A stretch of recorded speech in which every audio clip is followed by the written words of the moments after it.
সত্যি কথা বলতে কি, ডিসেম্বর জানুয়ারি মাসে কিন্তু শুধু বিয়েবাড়ির সাজগোজই নয়, সঙ্গে দেদার ঘোরাঘুরিও থাকে।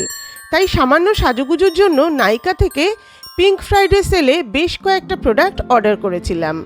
নমস্কার, ওয়াচ আগেন উইথ পিয়ালি ব্লগে স্বাগত।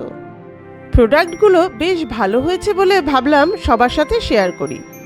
এর মধ্যে ছিল ল্যাকমি অ্যাবসলিউটের লিপস্টিক আর আইলাইনার, ছিল ল্যাকমির 925 এর কনসিলার, কে বিউটির কালার কারেক্টার, কালার বারের ব্লাশ আর নাইকা লাক্সারি থেকে হুডা বিউটির একটা আইশ্যাডো প্যালেট। যেহেতু পিঙ্ক ফ্রাইডে ছিল তাই সার্টেন পার্সেন্টেজ ডিসকাউন্টও কিন্তু পেয়েছিলাম। ব্যাস, আমি কিন্তু বিয়েবাড়ি, বড়দিন, 31 ডিসেম্বর কিংবা 1 জানুয়ারির জন্য একেবারে রেডি। আর আপনারাও রেডি তো? ভিডিওটি ভালো লাগলে লাইক, শেয়ার ও সাবস্ক্রাইব করতে ভুলবেন না কিন্তু।